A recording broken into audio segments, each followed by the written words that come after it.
It's me again, your boy, Alt, or well, Ultimate ASMR, I guess I should say. Um,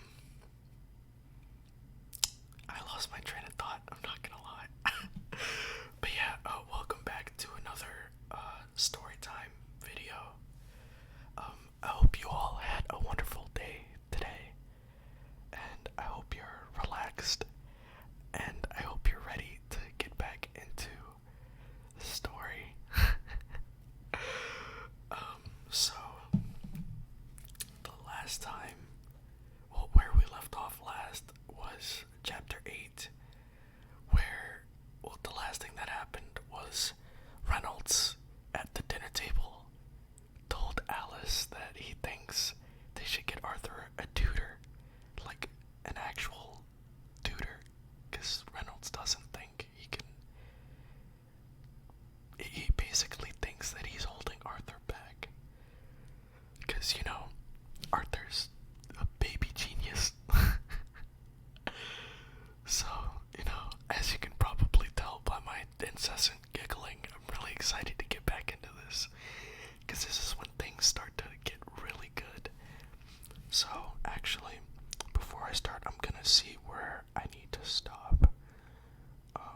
Let's see, 1, 2, 3, 4, 5. Okay, so okay, that works. So I'm gonna do 5 parts, which consist of about 4, 7, 9, 12 chapters. So I guess every video I'll do 5 clumps of chapters and then just go from there. I might, I know last video I said I would upload twice a week if you guys said you wanted that, but I'm probably gonna do it anyway because there are a lot of chapters to get through. Like, I know I said I didn't wanna catch up, but I looked at all the chapters again and I don't think I'm gonna catch up anytime soon. Like, even if I upload like twice a week. So, and as you can see, I got the Ultra Instinct on for today. I don't know why I decided to tell you that, but I just thought I should. I don't know. I really like these shirts. I have a bunch of them. I'll probably show them off, in each video. So yeah. So let's get back. Let's get back into the story. Y'all don't need to hear me ramble any longer than necessary. So let's just get it started. Okay, so chapter 9, Let the Journey Begin, part 1. A clang drowned out the silence as my mother dropped her fork onto the plate. What? Reynolds, Arthur isn't even 4 yet. No. Besides, you said that if our son was an augmenter, you'd be able to teach him. Mother spoke with an evident desperation. I also never expected our son to be this much of a prodigy in mana manipulation. Who has ever heard of an awakening at the age of 3? My father responded a lot more calmly. But that means he'll have to leave home. He's only 4, Reynolds. We can't have our baby leave home at such an early age. You don't get it. When I observe his body while he meditates, I can't help but feel that all of this is natural to him. Alice, honey, I'm holding my son back by trying to teach him something he can do in his sleep. Thus began my parents' quarrel. They went back and forth, basically repeating their initial points.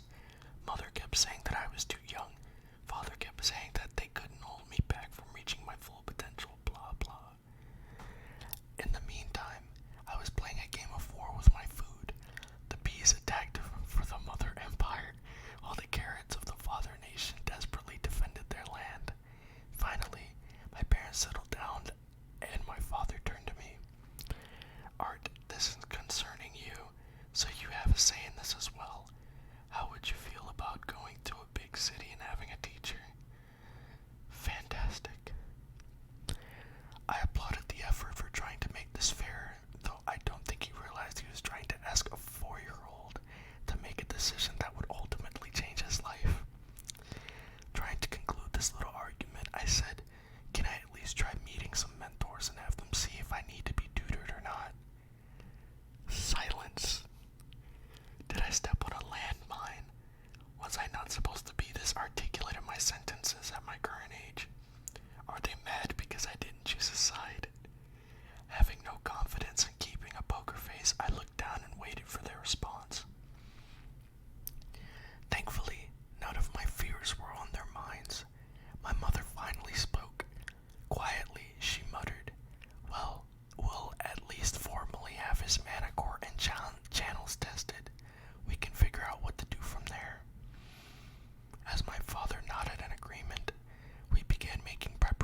of Xyrus.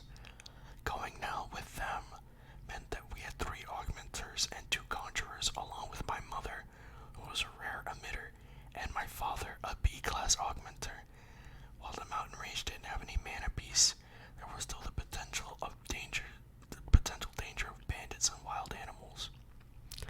While my mother and father took care of packing all the necessities, I packed my wooden sword and 2 books, the Encyclopedia of Degathan and the Foundations of Mana Manipulation for the journey. By mid-morning, we were ready to head out. Oh man, this is where things start to get a little bumpy. Oh man, but I'm so excited because we're finally getting into, I know I keep saying we're getting into the meat and potatoes, but this is like legitimately like where the story starts. So I'm excited. Okay, chapter 10, Let the Journey Begin, part 2. After tying my knapsack with my books and a couple of snacks to my back and strapping my wooden sword to my waist, I grasped my mother's hand and followed my parents to meet their ex-party members. Although I'd heard about them from time to time from father, I never visited the home while they were helping rebuild it, so it would be my first time meeting them. The information I'd learned from my father about the party, Twin Horns, consisted of the following.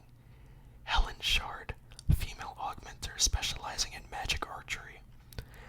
Adam Crench, male augmenter, whose main weapon was the spear. Jasmine Flamesworth, female augmenter, who specialized in speed with dual daggers. Angela Rose, female conjurer, specializing in wind magic. Durden Walker, male conjurer, specializing in earth magic. We reached the inn they were staying at in Ashburn and saw them out in front near the stables. My father, hugging his party members, exclaimed, "Fellas, I want you guys to meet my son Arthur. Go on, Art, introduce yourself."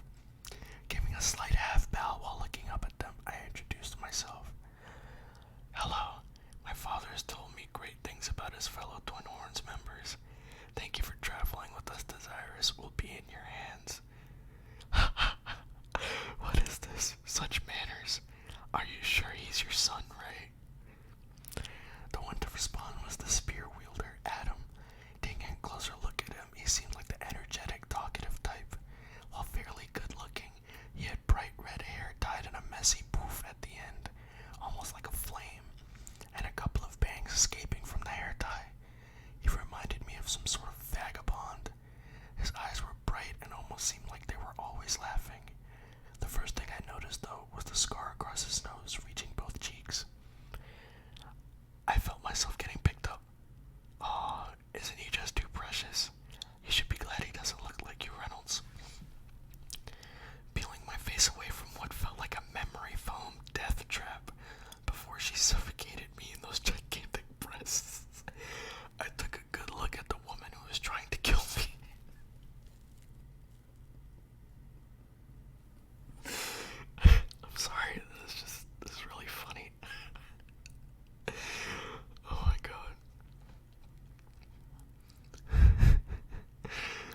lizards with spikes across their backs and powerful claws were D-class monsters that were a lot more efficient to use and more expensive than horses when traveling mountain terrain.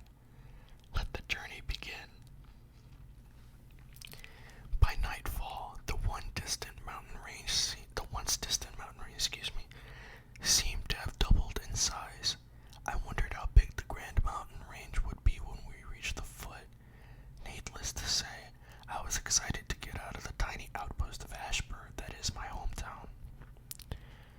We eventually stopped to make camp near a small cluster of boulders. It was a good spot with the rocks blocking off nearly all of the wind and a lot of scrap wood from fallen branches to use as campfire. One thing I detested the most about this body is how much sleep I required. I slept most of the way and I still feel a bit heavy-eyed after being awake for a few hours. After setting up a couple of tents around the fire, my father and mother had just begun conversing with the twin horns about old times when Helen sat down next to me and said nonchalantly, "I heard your pop say that you're some kind of genius mage. Is it true you're already awakened?" Not knowing how to respond, I just replied with the truth. She began asking me how I felt when I had awakened and what color my manicore currently was. By this time, a couple of curious ears perked up as Adam asked, "Hey Reynolds, you mind if I test a little art?" If I could have interjected, I might have said something along the lines of, "Maybe mock fighting with someone my age is a great idea since a normal 3-year-old's great accomplishments at this point would be going up and downstairs with alternating feet, walking in a circle, and if he was really coordinated, balancing on one foot for several seconds." But I guess these thoughts never occurred to anyone here. Both my father and mother seemed at least a bit hesitant at first, but trusting their old comrade, my father just replied, "Alright, but be careful. I haven't had the chance to teach him how to properly fight yet. We've just been doing light strength and mana exercises till now." Adam got up from his makeshift log seat and looked around until he found a short stick he felt satisfied with. "Come here, kid. Let's see what you're made of." Oh man, I love the twin horns. They're like some of my favorite characters because they all have their own detailed personality, and you see them quite a lot. Like in the story, they're not just like random background characters or like, "Oh, these are my old friends," and then you like never see them again. So I'm glad the author puts a lot of detail into his characters, which I can really appreciate. So, Chapter 11, Up the Mountain, Part 1. I didn't know if his goal was to beat some sense into the kid he assumed had gotten an inflated ego, since he heard I was some sort of genius, or if he was genuinely trying to gauge my strength. But by the smug grin he had on his face while looking down at me, even if it was only natural for him to physically look down at me, it still irked me. I assumed it might have been for the former reason. Retrieving the wooden sword I received as a present from my parents, I walked to the edge of the camp where Adam was waiting near a small clearing. "You know how to reinforce your weapon, right, genius?" he asked. By this time, my father already sensed that Adam was just trying to put on a show of dominance for his little boy, but he just watched, knowing he wouldn't hurt me too much. "Many thanks, dear father." My mother looked a bit more anxious as she kept glancing back and forth between me, Adam, and my father, keeping a firm hold onto her husband's sleeve. Well, at least mother was here to heal me if I got hurt, right? I focused my gaze on Adam, who was just around 5 meters away from me. Images of my past life dueling other kings with my country and loved ones extinct popped up into my head. My eyes narrowed, restricting my vision to only the man in front of me. He was the opponent now. I willed mana into my legs and dashed forward with both my hands gripping the wooden sword to my right. His smug look still present, Adam prepared to block my horizontal swing when I feinted and used special footwork I developed in my old world meant for dueling. Almost instantly, I blinked a foot diagonally to his right, cursed his body. I couldn't perfectly execute the skill because of the height and weight difference compared to my old body. I wasn't used to this 40-pound, 110-centimeter body. While I didn't reach the area I was aiming for, unfortunately for Adam,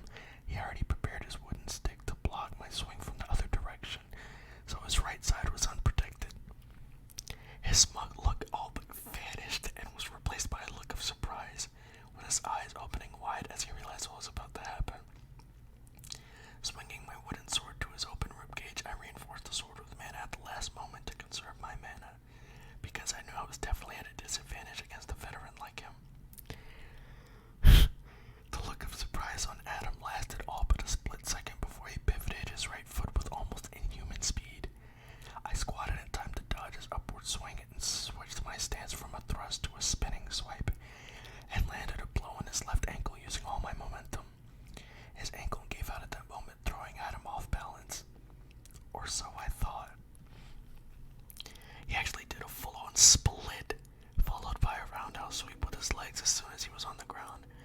This body wouldn't be able to take a hit like that, so I jumped up to dodge his legs when, from my peripheral view, I saw the flash of brown from his wooden stick. With no time to use the blade to block the swing, I thrust the palm of my sword, timing it so Adam's wooden stick and the end of my handle would clash. Newton's third law of motion suddenly came to mind. For every action, there is an equal and opposite reaction. And boy, was the opposite reaction painful. While I did block the blow successfully, my 4-year-old body couldn't withstand the force of the blow, and I flew before gracefully skidding on the ground like a flat rock on a lake. Thankfully, I reinforced my whole body before I took the blow, or I would have seriously gotten hurt. Groaning, I sat myself up and rubbed my throbbing head. I looked up only to see 7 stupefied faces staring at me. My mother recovered first, shaking her head. She rushed towards me and immediately mumbled a healing spell around my body. Out of the corner of my eye, I spotted Durden thumping Adam's head with enough force to make him stumble forward. Art, honey, are you okay? How do you feel? I'm fine, Mom. Don't worry. Adam's voice cut in. Haven't taught him how to fight my ass. How the hell did you train this little monster? He groaned, still rubbing his head. I didn't teach him that, my father managed to mutter. He shook himself out of the stupor and came next to me to ask if I was okay. I just nodded my head. My father picked me up and gently lowered me back down where I was sitting before and squatted down in front of me so he was on eye level. Art, where did you learn to fight like that? Deciding to feign ignorance, I said, putting on a nonchalant face. I learned by reading books and watching you, Dad. Yeah, right. I didn't think saying, hey, Dad, I was the king duelist representative of my country from a world where diplomatic and international issues are settled by battles. I just happened to be reincarnated as your son. Surprise. Would get a hearty reaction from him. Sorry for roughing you up there, little buddy. I didn't expect I would need to use that much strength to get you off me. Seeing Adam apologize gave me just a bit of a better impression of him. I guess he wasn't a total jerk. I heard a faint voice from my side. Your fighting style is unique. How did you do that step after the feint? Wow. 2 complete sentences. That was the longest string of words Jasmine had said this entire trip, by far. I feel so honored.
I'm surprised they aren't like questioning why he's such a genius, you know? But I don't know, I guess you just don't question these things. Okay, so now we're on chapter 12, Up the Mountain Part 2. A couple of days passed as we finally managed to make it to the foot of the Grand Mountains, which, by the way, sure lived up to its name. Along the way, only Helen managed to lay down her pride and ask me for some clarification on the faint step. I went over it slowly, explaining what the timing of the interval between the last right foot and the left foot should be, and how to properly balance the output of mana into both feet so you could go the way you're aiming. The whole time I could almost see the ears of the other three idiots getting bigger as they tried to suck in the information that I gave her, nodding while taking mental notes. The first one to succeed was Jasmine. She seemed like the cold genius type. I guess it was true. She pulled me aside one day, nearly blushing, while I was taking reading and writing lessons on the back of the carriage with Mother, and asked me to watch. We had to take a small stop so the carriages wouldn't leave us behind. After successfully demonstrating the faint step to me, I applauded, saying, "Amazing, you learned it so quickly. It's one of the most basic techniques I developed, but I wasn't going to tell her that." She responded curtly, saying it was nothing, but the upward curvature of her lips and the slight proud twitch of her nose showed otherwise.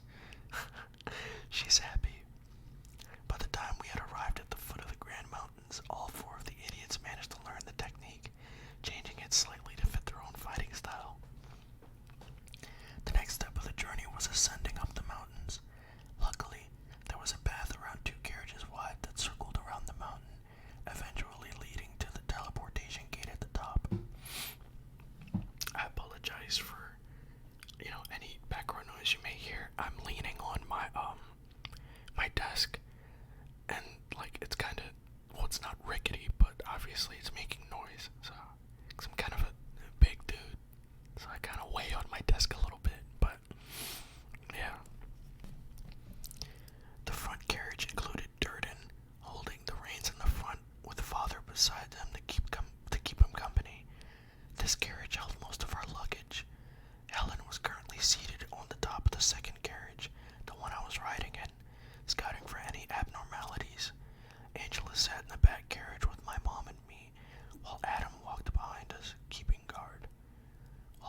to say it was rare. Only the most basic use of ki involved reinforcing the body and weapons. I would have to test this with mana in the future, Being stuck in a 4-year-old body with constant supervision by suspicious adults made practicing really hard. I kept reading on when suddenly Helen's alarmed voice rang in my ears. Bandits, prepare to engage, she shouted as a rumble of footsteps came from her right and rear. Submit, O wind, and follow my will. I command and gather you around in protection. Wind barrier. Instantly I felt a gust of wind forming a tornado around Mother, Angela, and I. Then the gust bent into a sphere around us. Angela was holding out her wand, concentrating on keeping the barrier active, while arrows constantly bombarded the barrier, only to get redirected in a different direction. My mother pulled me in close, trying to shield me, using her body from whatever might get through. Thankfully, her efforts didn't seem to be necessary as the barrier held strong. In a matter of seconds, the tarp covering the carriage was torn to shreds and I get a better view of the situation at hand. We were completely surrounded. Oh boy. Oh boy, oh boy, oh boy. This is when, the story's starting now. Oh, this is about to get rough. Rough. Okay, so the next chapter is chapter 13, How I Wished, part 1. Just from what I could see, there were at least 30 bandits. Our current situation was unfavorable at best, as both our path forward and our retreat back were blocked off by bandits wielding swords, spears, and other close-ranged weapons.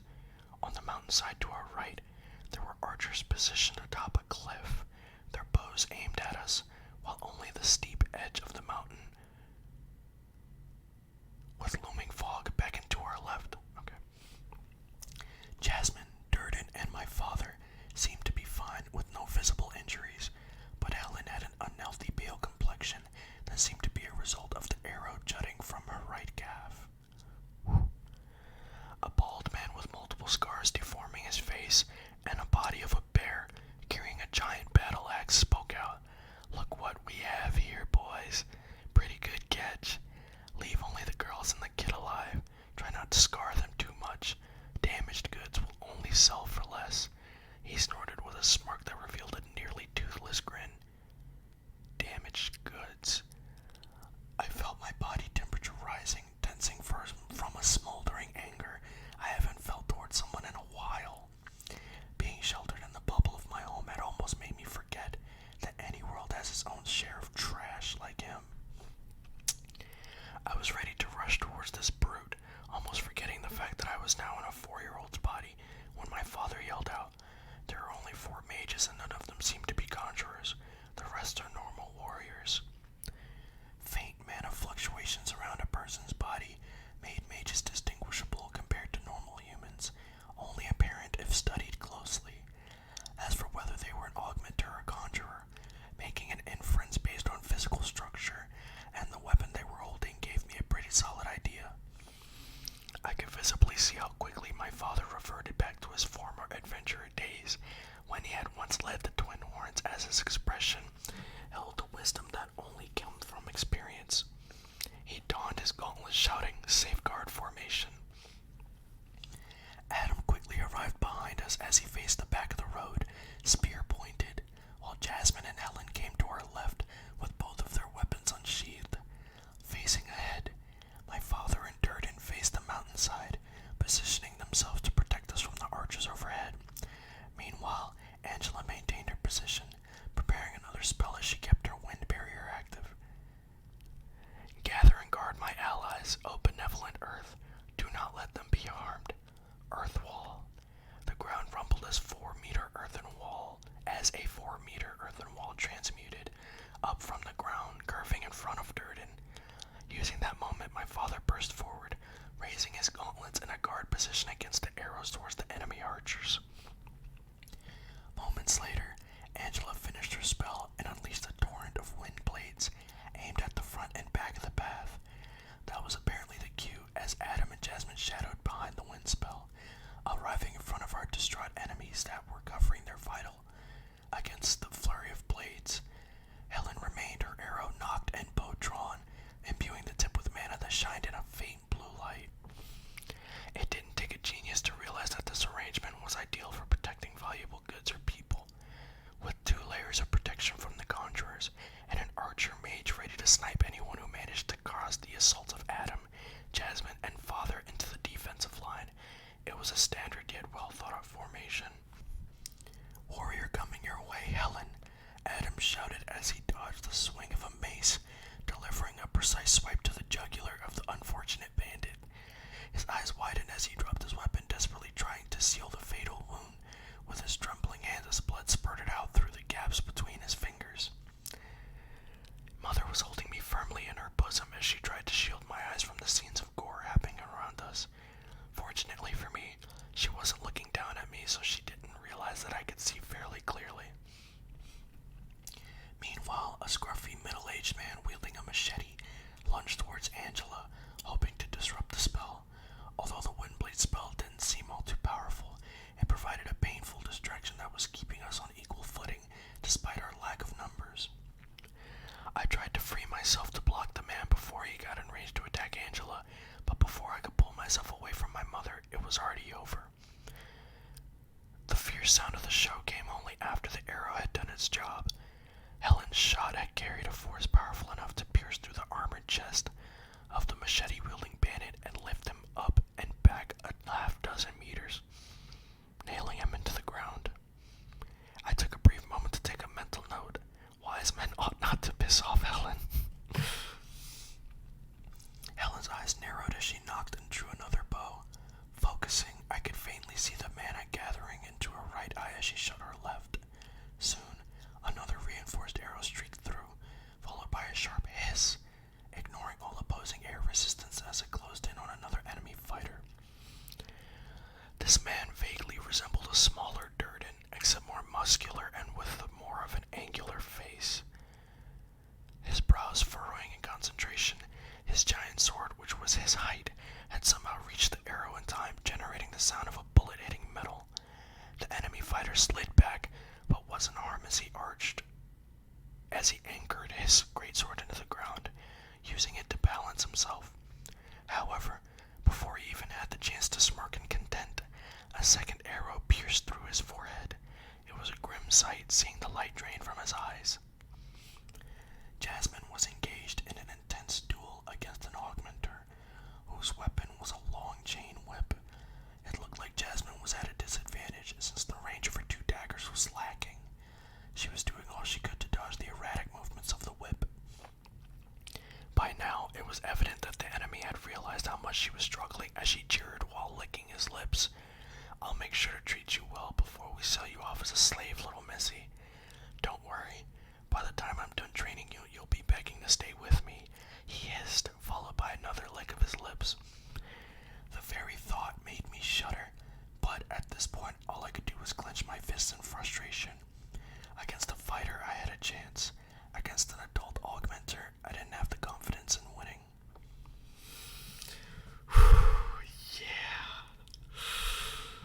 Yeah, it's starting to get,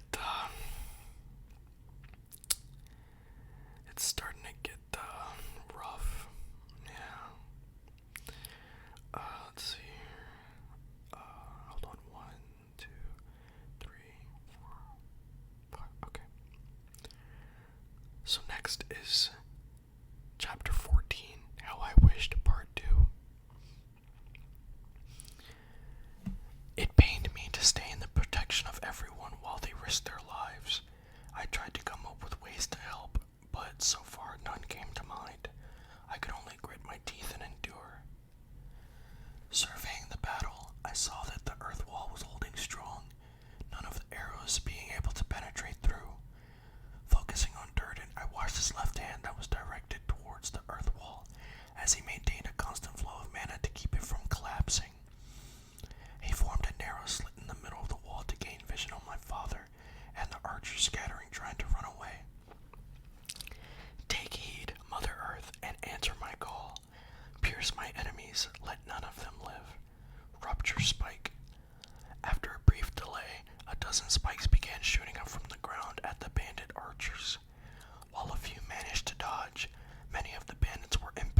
of that calculation error, all the melee fighters were dead, the only ones alive being the 4 mages and a couple of scattered archers on the run. Jasmine was still having trouble with the perverted chain user, but the arrogance on his face was wiped clean by this time, with a couple of nicks and cuts on his body dripping blood. Adam was engaged with a dual-sworded augmenter. His fighting style reminded me of a snake with his flexible maneuvers and sudden attacks. He should be considered one of the rare elemental augmenters with a water-style attribute. Reinforcing the shaft of his spear to be flexible, his attacks were a mirage of quick thrusts and fluid swipes. The battle looked to be in his favor. The dual wielder had wounds that were profusely bleeding as he desperately tried to parry the onslaught of attacks. A thundering crash shifted my attention away from Adam's battle. My father had been knocked down against the debris of what was now left of the earth wall spell, and was struggling to pick himself up as blood dribbled down from the side of his lips. Dad. Honey. I rushed out of the wind barrier, kneeling in front of Father, my mother following immediately behind. I could see the panic written on her face as she nervously contemplated what she could do. I didn't know why she wasn't healing him, maybe because she was so startled, but just when I was about to suggest it, my father cut me off. Alice, listen to me. Don't worry about me. If you use a healing spell right now, they'll realize what you are and try that much harder to capture you. They'll be willing to sacrifice a lot more if they know. He stressed, his voice in a low whisper. After a brief trembling hesitation, my mother took out her wand and began chanting. I would have assumed that her stammered chanting was caused by seeing her husband injured, but for some reason it felt like she was almost afraid of using her magic. Father turned to me after giving up trying to persuade his wife. Art, listen carefully. After the healing spell activates, they're going to try to capture your mother at all costs. After I'm healed enough, I'm going to engage the leader and try to buy more time. I think I can beat him, but not if I have to worry about protecting you guys. Take your mother back down the road and don't stop. Adam will open up a path for you. No, Dad, I'm staying with you. I can fight. You saw me. I can help. Consideration for being mature eluded me. It seemed like at this moment I was really acting like the 4-year-old I was on the outside, but I didn't care. I wasn't going to leave behind my family who I've grown to love and friends who I've bonded with so much this past week and a half. Listen to me, Arthur Lewin, Father agonizingly roared. This was the first time hearing his voice like this, the kind of voice that one would only use for desperate measures. I know you can fight. That's why I'm entrusting your mother to you. Protect her and protect the baby inside her. I'll catch up to you after this is over. His words shook my mind like thunder. Protect her and protect the baby inside her. Suddenly everything clicked. Why she was acting so paranoid. Why she was clutching me and making sure nothing got even close to us. Why both Durden and Angela were guarding us with defensive spells instead of just one of them. My mother was pregnant. Yup. Alice is about to have another baby. What a way to, find out, right? You're in the middle of being attacked, and you find out that you're about to have a baby sibling. Arthur is shook. I need to stop cussing. I'm sorry. I'm trying. I was planning on telling you when we arrived in Cyrus, but not finishing his sentence, Father just looked at me sheepishly, still pale from the blow he received from the bald, axe-wielding boss. Okay, I'll protect Mom. Attaboy, that's my son. My mother finished her chant at this time, and both she and my father glowed in a bright golden white light. Son of a... One of them's a healer. Don't let her get away, the leader roared. I quickly grabbed my mother's arm with both hands and tugged at her to move while reinforcing myself with mana. We reached the area Adam and the dual wielder were battling a dozen meters down the road. Art, hurry down. I got him. Adam barked as he kept his opponent at bay. The dual wielder was obviously frustrated by the inability to neither reach me nor mother because of Adam.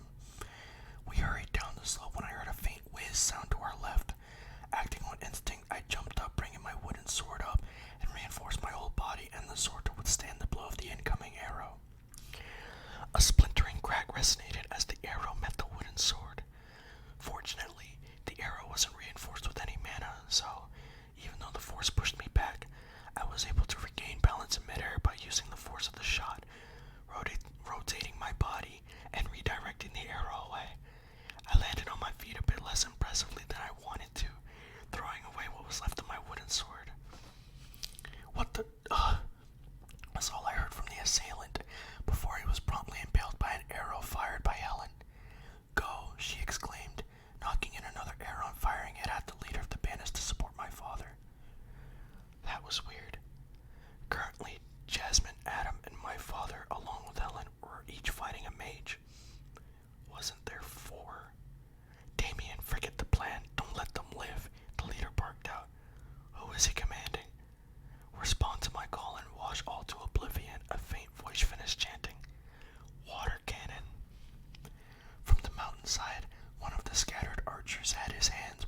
this cursed body, I tackled my mother, propelling both of us out of the way.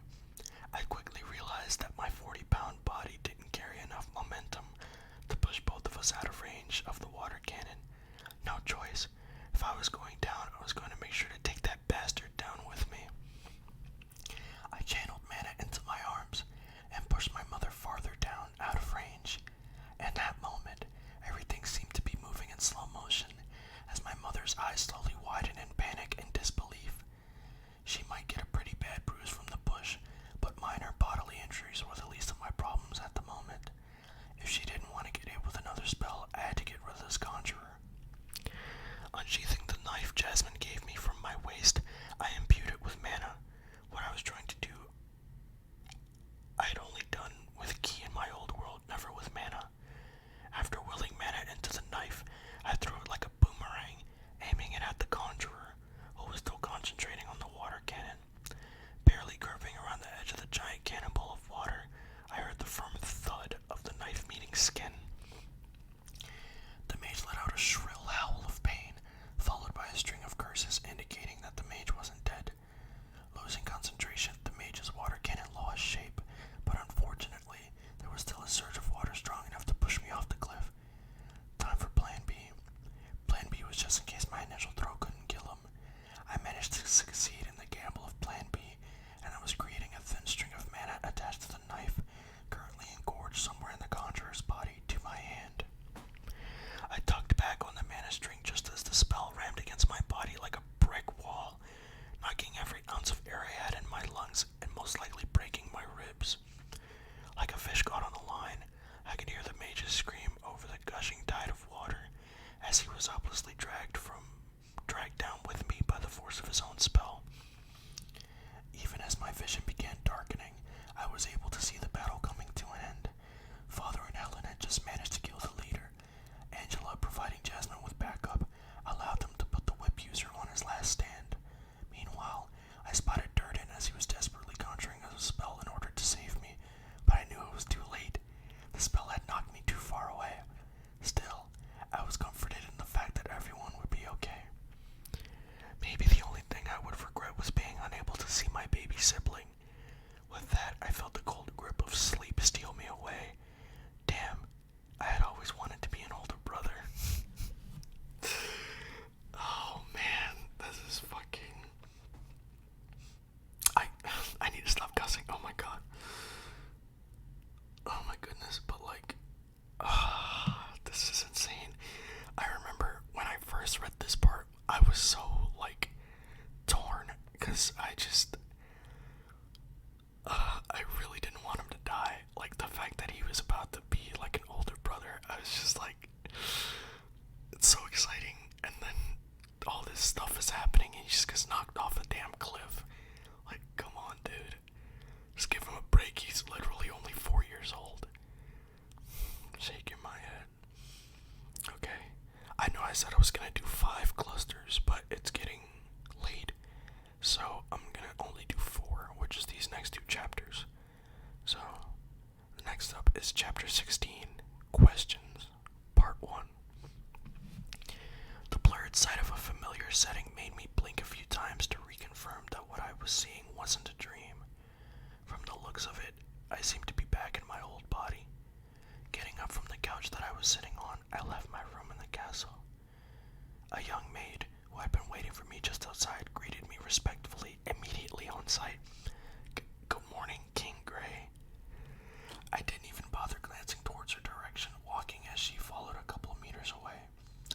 Reaching the courtyard where all of the trainees were lined up with swords held in front of them, I turned my attention to the instructors yelling at them about proper stance and breathing. When one of them saw me, he immediately turned and gave a firm military salute, with the other instructors and trainees following suit. I simply motioned for them to continue before I continued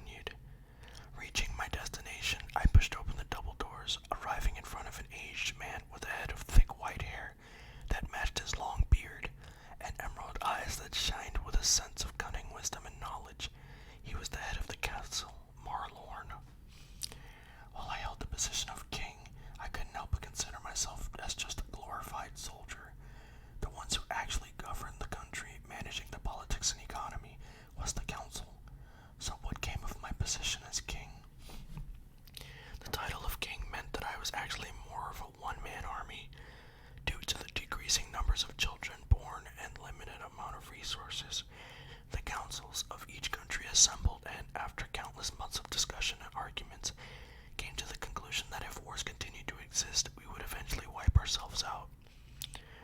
Getting rid of war would lead to two major outcomes: decrease in the death count, leading to population growth, and a decrease in destroyed harvestable land and resources from the result of nuclear arms. The solution that they came up with and enacted was to replace wars with a different form of combat. What replaced wars became known as the Paragon Duels. Whenever there was a dispute on a level that impacted the state of the country, a Paragon Duel would be declared, with each country sending in a representative that they deemed was the strongest. Looking up, Marlorn exclaimed with the standard fake picturesque smile that seemed to be an inborn trait amongst politicians. "King Grey, what brings you to my humble dwelling?" "I'm retiring." Without even giving him the chance to react, I unclipped my badge, a piece of metal so sought after by every practitioner, and slammed it on his giant oakwood desk, walking out the door. What have I been living for all these years? I was an orphan who had been brought up in a camp designed to raise duelers. I was 28, yet I've never dated, never loved. I've spent my whole life until now solely for the sake of being the strongest. And for what? Admiration, money, glory. I had all of that, but never in a million years would I choose to have that over what I had in the town of Ashburn. I missed Alice. I missed Reynolds. I missed Durden. I missed Jasmine. I missed Helen. I missed Angela. I even missed Adam. Father. Mother. I opened my eyes again, with towering trees and dangling vines filling my vision as I lay on my back. However, this time the excruciating pain that I was welcome with told me I wasn't dreaming. Where was I? How was I alive? I tried getting up, but my body didn't listen. The only thing I was able to manage was turning my head, and even that involved a series of throbbing pains in my neck. Looking to my right, I spotted my knapsack. I slowly turned my head to my left, gritting my teeth through the pain. My eyes widened at the sight, and I immediately had to resist the urge to vomit. To my left was what was left of the conjurer I had dragged down with me, a pool of blood surrounded by the corpse, whose body probably had more broken bones than one still intact. I could see the white bones of his ribs jutting out of the sunken cavity of the chest, with a pile of his entrails behind him. His limbs were sprawled out at an unnatural angle, with the mage's skull shattered in the back with some brain matter oozing out along with blood. His face was frozen into an expression of surprise and disbelief, except for his completely red eyes. As a trail of dried blood was still visible from his eye sockets, I couldn't turn my head away fast enough. With my already weakened body being assaulted with both the gruesome sight and repugnant smell, I vomited what was left in my stomach until I was left gagging dry heaves. Even in my past life, I had never come across such a badly mangled corpse. With the nauseating stench and insects feasting on the gore, I couldn't help but feel sick. With parts of my face and neck covered in my own regurgitation, I finally managed to turn my head to rid my sight of the mage's grotesque remains. How was I still alive? I couldn't help wondering what had happened while I was unconscious. Clearly, the mage was alive up until the landing, so what happened to me? I should look very similar to this corpse right about now, maybe even worse, but not only was I okay, I didn't even seem to have a broken bone. I pondered over the possible answers until I was interrupted by a strong grumble from my stomach.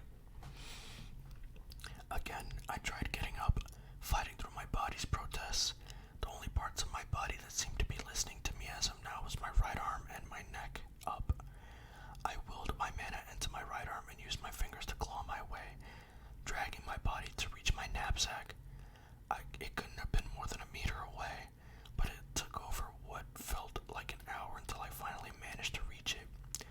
Pulling it closer to me, I rummaged through it with my only able hand until I found what I was looking for: the dried berries and nuts my mother had packed. I succeeded in pouring a handful of the snack that I brought only because of my mother's insistence. My throat, surprised by the sudden flood of food, responded by leaving me in a choking fit of coughs.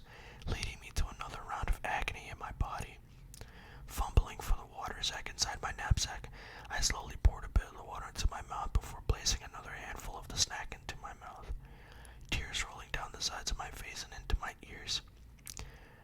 I continued chewing on the dried rations until passing out again, using my knapsack as a makeshift blanket.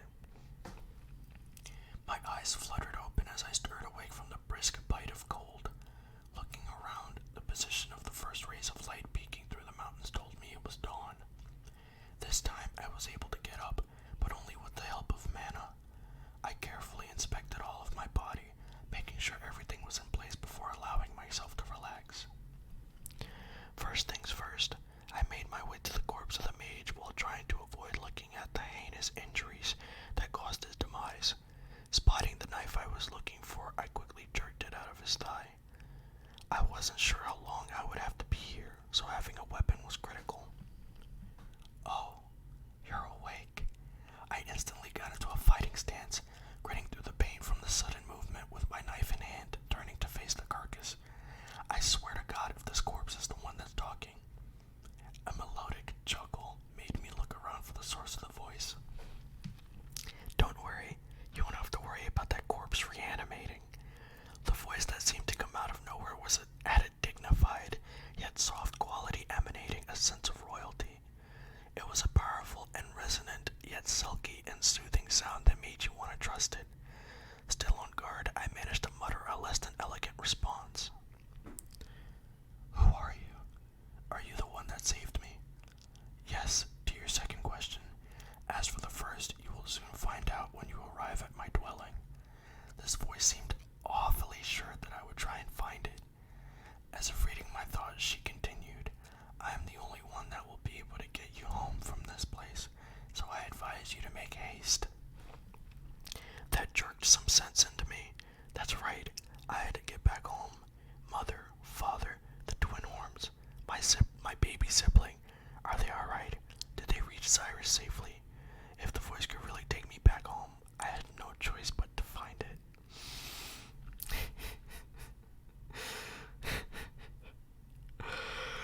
Oh man, we're about to get into a really good character. Man, from like this point on, this is when this becomes my favorite book of like all time. It's so good. Okay, so the final chapter for today, chapter 17, questions, part 2. Dear, Mrs. Voice, may I ask for the directions to your location so that you may bless me with your presence? The voice let out another soft chuckle before replying with, don't you think it's a little rude to call a lady Mr.? Oh, I said Mrs. Whoops. He did say Mr. And yes, I'll show you the way. So it was a lady. But it's weird though, because he said she in the last chapter. But, oh well. Immediately, my vision shifted into a bird's eye view. Zooming out, a location that was roughly around a day's trip to the east came into sight and lit up before my vision shifted back to normal. I recommend departing immediately. It will be a lot safer to travel during the day than when it gets dark, gently chided the voice. Yes, ma'am. I quickly picked up my knapsack before trotting towards my destination.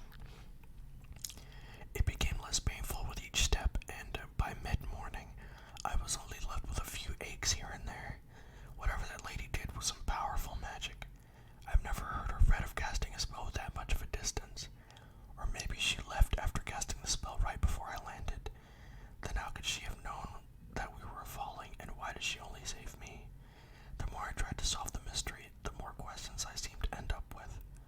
Hearing a faint gurgling sound, I headed towards the direction, spotting a narrow stream. Yes, I exclaimed. I was absolutely filthy. My face and neck still had the stench of stomach acid, while my clothes were torn and caked with grime.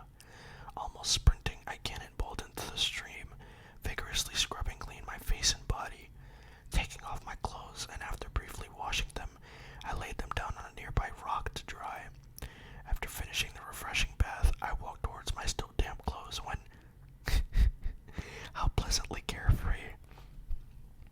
Reflexively, both my hands shot down to cover my precious area as I hunched my back, trying to make my body as small as possible. Don't worry, there wasn't much to see. I shuddered as I almost felt the voice wink at me. How rude. My pride.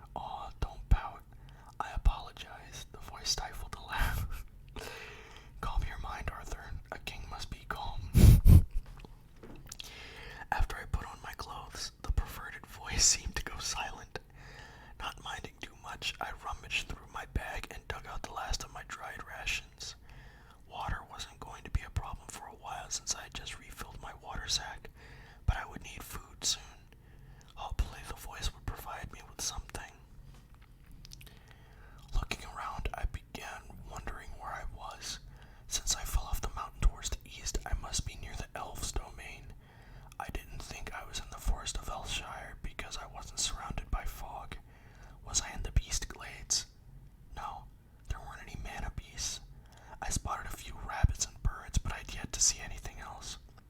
Something even stranger that I noticed a bit before was the abundance of mana in this place. It was mostly due to the richness of mana that I was able to recover from my initial state so quickly. Although that still didn't explain how I survived in the first place. I hoped that the source behind the voice would tell me. I should hurry. Aside from the fact that there was no road, it turned out to be a pretty uneventfully peaceful trip, with minimal obstacles and terrain I had to go around. As I drew near the location of the voice, the density in mana was getting richer and thicker. Ignoring the temptation to stop and absorb the surrounding mana, I ventured on. Training wasn't important right now. I needed to get home. Since everyone probably assumed that I was dead, I couldn't help but worry about mother and father. Not so much physically, but for their mental health. I'm concerned mother and father wouldn't forgive themselves for my death. The only thought that comforted me was the fact that my mother was pregnant. Yes, at least for the sake of my unborn brother and sister, they'd stay strong. I reached the area where the voice directed me towards, but I was unable to see anything besides a cluster of rocks surrounded by a cluster of trees. I'm glad you were able to make it here safely, the voice echoed confidently, as if it already knew I would. Nice to meet you, ma'am, Miss Rocks. I am not a rock, nor a cluster of them. There is a crevice between the back of the adjacent rocks. That's where I'll be, the voice chuckled. Looking around, I managed to spot the small gap, about the width of an adult, between two of the larger rocks that were leaning against each other. The slight breeze coming out from the crevice told me I had found what I was looking for. If it weren't for the voice directing me to this exact location, I would never have even noticed the small fissure. Child, go on and enter through the crevice, but strengthen yourself with mana before you do. I can finally meet mother and father soon. Without a second's hesitation, I slipped in through the gap easily while willing the mana to strengthen my body. I had expected a platform to step on, but instead, I immediately plummeted down the dark hole. The voice had failed to warn me that I was going to be doing a vertical fall. I guess that was why she mentioned using mana to me, was the thought that ran through my head as I descended, screaming at the top of my 4-year-old lungs. Rubbing my butt, groaning, I slowly supported myself up. We finally meet, child. I felt the blood drain from my face as my mouth gaped open and eyes bulged. Feeling lightheaded as my legs failed to support me, I crumpled back onto my aching butt, staring at the one who's been helping me this whole time. Oh man.